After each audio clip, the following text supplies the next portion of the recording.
Vous avez envie de gérer un planning sur Monday, de faire un diagramme de Gantt, mais vous savez pas exactement comment faire et quelles sont les meilleures pratiques. C'est ce qu'on va voir aujourd'hui. Avant de démarrer, enchantée, moi c'est Anaïs, je suis freelance en optimisation et automatisation de process et je vous aide dans le paramétrage de vos outils comme Notion, Monday ou Make. Bon, évidemment, la première chose c'est d'avoir un compte Monday, donc si vous n'avez encore pas le vôtre, vous pouvez utiliser le lien que j'ai mis directement en description pour créer votre compte Monday. Dans Monday, la première chose qu'on va faire, c'est créer un nouveau tableau comme ceci. Donc on peut l'appeler par exemple, on va dire qu'on organise un voyage, donc voyage 2026 pour avoir des tâches, qui dépendent les unes des autres avant de effectivement partir en voyage. Donc on a un tableau, par défaut, Monday nous met, plusieurs colonnes, donc la personne qui est en charge de la tâche, le statut, la période. Nous, on va simplement venir rajouter une colonne dépendance, comme ceci. Donc il y a plusieurs modes de dépendance. Le premier mode de dépendance, c'est le mode flexible. Donc si vous changez la première tâche, donc celle dont toutes les autres dépendent, ça va ajuster les autres tâches, seulement s'il y a un chevauchement. Ensuite, strict, c'est même s'il y a pas de chevauchement, c'est-à-dire s'il y a un écart entre 2 tâches que vous avez paramétrées. Si vous déplacez la première tâche, ça va garder exactement le même écart. Donc ça, c'est le mode strict et sinon, vous avez le mode aucune action. Si vous décalez la première tâche, les tâches qui en dépendent ne seront pas nécessairement impactées, donc il y aura no action. Voilà, exactement. Donc nous, on va mettre en mode, flexible, par exemple et puis, on va remplir quelques lignes. Donc voilà, donc mettons que j'ai 5 tâches, donc décider de la destination. Ensuite, seulement une fois que j'aurai la destination, je pourrai, vérifier la procédure d'obtention d'un visa. Une fois que je suis sûre de pouvoir obtenir un visa, je pourrais, réserver le billet d'avion. En revanche, je peux commencer à préparer l'itinéraire avant de enfin, une fois que je suis sûre, d'avoir le visa et cetera, mais j'ai pas besoin d'avoir le billet d'avion, par exemple. Et puis réserver les hôtels, bah, ça, j'ai vraiment besoin que, le billet d'avion soit réservé. Donc on va faire ces dépendances-là. Je clique ici et là, je choisis de quelle tâche, cette tâche dépend. Donc là, typiquement, c'est décider de la destination. On a plusieurs, façons de le faire. Donc moi, enfin la plus courante et la plus logique, pour démarrer, c'est finish to start. Donc une fois que cette tâche est finie, alors je peux commencer la suivante, mais vous avez, l'idée. Donc ici, voilà. Ensuite, réserver le billet d'avion, donc on a dit une fois que, les visas sont pris. Préparer l'itinéraire, on a dit, qu'on a seulement besoin de savoir si on peut avoir un visa ou pas. Donc voilà et réserver les hôtels, donc une fois qu'on a l'itinéraire. Voilà. Donc là, toutes mes dépendances sont mises. Pour l'instant, on a seulement, fait, la destination. Le reste, donc là, vous pouvez évidemment, adapter les statuts. Le reste, n'est absolument pas fait. Et donc ensuite, je vais commencer par créer une vue Gantt pour avoir un planning. Donc là, j'ai ma vue Gantt qui s'affiche. Ce que je fais, c'est que pour le voir, j'accroche le widget, ça permet de voir plus facilement. Et là, vous voyez que, les tâches sont effectivement mises. Donc j'ai ligne 4, ligne 5 que je vais retirer. Hop.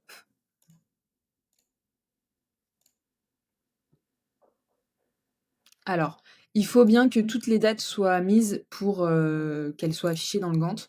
Donc là, vous allez mettre des dates au pif et vous allez voir qu'en fait, elles sont modifiées parce que comme ça dépend d'autres éléments et que les dates sont renseignées pour les autres éléments, ça va modifier, par défaut, les dates suivantes. Donc vous pouvez mettre vraiment, bah, ce que vous voulez. Juste la durée que ça va prendre, donc par exemple, réserver des hôtels, ça peut prendre peut-être, 2 semaines. Donc voilà, la durée est importante. D'ailleurs, vous pouvez connecter une colonne durée. Donc vous faites comme ceci, connecter avec une durée.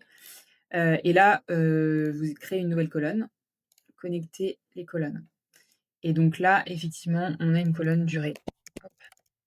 Ça se met pas à jour automatiquement. Il me semble qu'il faut faire une petite manip. C'est un peu. Voilà, il faudrait le faire avant. Mais maintenant, vous le savez. Donc, les durées vont se mettre à jour automatiquement. Donc, si là, par exemple, vérifier l'obtention, ça peut être assez rapide. Je vais mettre 4 jours. Réserver le billet d'avion, on va se mettre 4 jours. Préparer l'itinéraire, là, c'est long. Hop, 1 mois.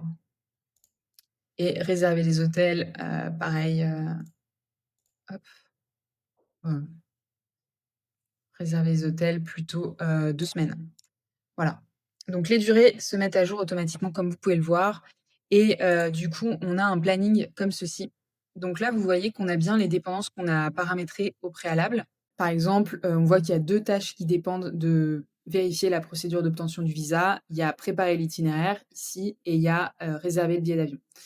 Donc déjà, vous pouvez ajuster des choses. Par exemple, si on veut ajuster, la durée ici, finalement, on veut que ce soit plus petit, on peut. Et puis on peut personnaliser ce diagramme de Gantt. Donc, on peut faire des groupes, on peut mettre des labels. Donc typiquement, on pourrait mettre, le nom de la personne, par exemple. Hem Et puis on peut colorer surtout et ça je trouve que c'est assez intéressant. On peut colorer par statut, par exemple. Donc voilà, paramètres, afficher les dépendances.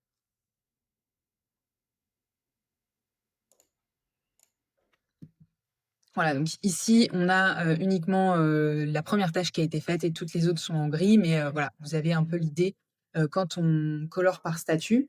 Et puis quelque chose d'assez intéressant, c'est la ligne de base. Que je voulais vous montrer. La ligne de base, c'est vraiment une photo à un instant T, de votre, diagramme de Gantt.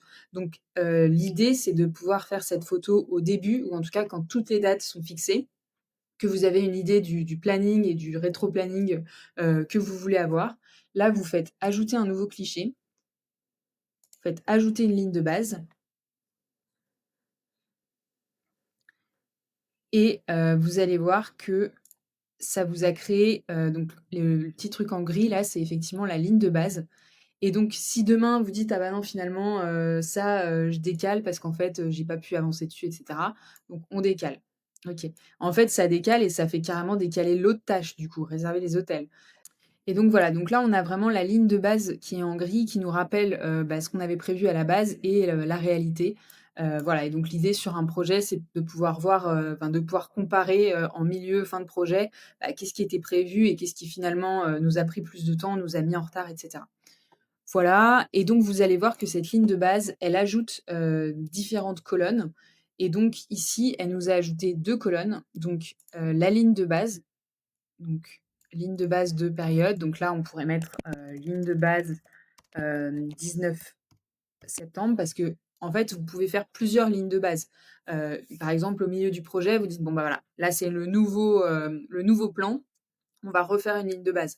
Donc vous pouvez avoir plusieurs lignes de base, donc vous pouvez, les appeler, donc vous pouvez, garder en tête, la date à laquelle vous avez fait la ligne de base et puis là, vous avez la différence et là, c'est une colonne qui est, automatiquement mise par Make et qui calcule la différence entre la fin de la timeline qui était prévue, donc dans la ligne de base, vs la fin, hem, réelle, de la tâche. Donc en gros, ça fait la différence entre ces 2 colonnes-là, sur la date de fin. Donc par exemple, ici, c'est une tâche qui devait initialement se terminer le 16 et finalement elle s'est terminée le 24, donc ça fait 8 jours. Donc c'est en termes de jours que ça calcule, la différence. Et voilà, c'est la fin de cette vidéo, j'espère qu'elle vous a aidé. Si vous avez encore des questions, n'hésitez pas à les mettre, dans les commentaires et si vous avez besoin d'aide sur Monday, bah, n'hésitez pas à me contacter. On se dit à bientôt dans une prochaine vidéo.